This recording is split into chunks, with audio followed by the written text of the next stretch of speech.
তাতে তাতে প্রত্যেকটা মানুষের ভিতরে যে দেশপ্রেম সেটা জাগ্রত করা কখনোই সম্ভব না।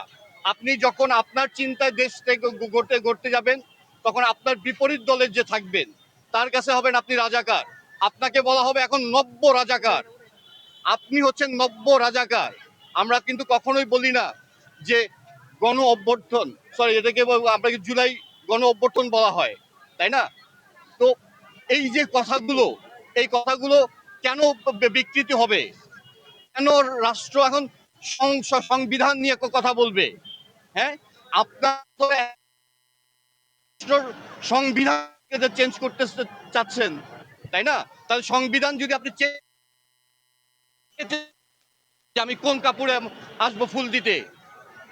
আপনার যদি সংবিধান যদি আপনি চেঞ্জ করতে হয়, আপনি যদি সংবিধান সম্বন্ধে এত কিছু যদি বোঝেন, তাহলে আপনি আমাকে বলেন আমি কোন ফুল নিয়ে আসবো মানে 21শে ফেব্রুয়ারি ফুল দিতে, তাই না? আর দ্বিতীয়ত কথা হচ্ছে যে যারা প্রোটোকল নিয়ে ফুল দিতে আসছে, তারা কি আসলে কি আমার মতো দেশপ্রেম তার ভেতরে কাজ করে কিনা?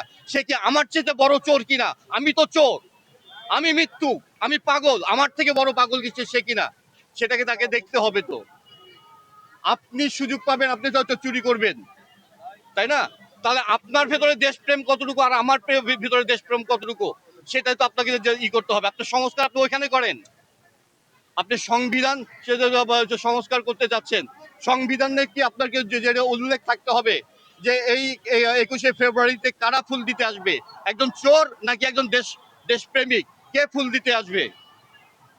স্বাধীনতা আমরা পেয়েছি যাদের বিনিময়, তাদের ইচ্ছাটা কি ছিল? চোরগুলো সংসদ যাবে নাকি আপনার আমার মতো দেশপ্রেমিক সংসদে যাবে, তাই না? আজকে আমি প্রতিবাদ করতে কেন ইনকিলাব মঞ্চ ভাঙা হলো? ইনকিলাব মঞ্চ কি আওয়ামী লীগ, বিএনপি, জামাত নাকি জাতীয় পার্টি? কার সেটা?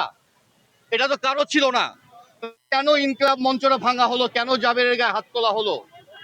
বিশৃঙ্খলা? আপনার কাছে মনে হয় বিশৃঙ্খলা, আমার কাছে মনে হয় এটাই সুশৃঙ্খল। আপনার কাছে মনে হচ্ছে আমি উলঙ্গ, আপনার কাছে বিবেক তাই বলছে। আমি আমার দৃষ্টিতে দেখেন, আমি কিন্তু একটা সভ্য, আমি আমার লজ্জা আমার নিবারণ করে আসছি, তাই না? তাহলে এত মানুষ কেন আমার দিকে তাকিয়ে আছে?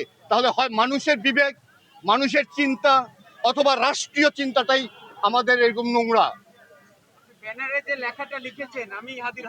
এইখানে হাদি হচ্ছে গিয়ে আমার বিবেক, আমার ভালোবাসা, আমার জাগ্রত, আমার চেতনা। আমার চেতনা আমি প্রকাশ করতে পারি না, আমার দেশপ্রেম আমি প্রকাশ করতে পারি না শুধুমাত্র রাষ্ট্রীয় কারণে, রাষ্ট্রীয় দলের কারণে। যে দল ক্ষমতায় থাকে তার কারণে, তার ভয়ে আমি কোনো মানে স্বাধীনভাবে আমি কথা বলতে পারি না, শুধুমাত্র আপনার এই রাষ্ট্রীয় সংবিধানের কারণে। হয় আপনার এই সমস্ত সংবিধান, যারা খুব বেশি বোঝেন সংবিধান নিয়ে, যারা সংবিধানটাকে অনেক বেশি আপনারা মূল্যায়ন করেন, সংবিধান যারা রচয়িতা, তাদেরকে আমি বলতে যাব যে আপনি আমাদেরকে সংবিধানটা এমনভাবে তৈরি করে দেন যাতে 21শে ফেব্রুয়ারি বলেন, শহীদ এই 16ই ডিসেম্বরে বলেন, ওখানে কে যাবে, কারা যাবে, কার যাওয়া উচিত সেটা নির্ধারণ করে দেওয়া। আপনি সংসদে যাবেন, আপনি চোর, আপনি ডাকাত, আপনি দেশ বিক্রি করার পক্ষে, আপনি আসবেন ফুল দিতে, নাকি আমার মতো খেটে খাওয়া মানুষ আসবে ফুল দিতে?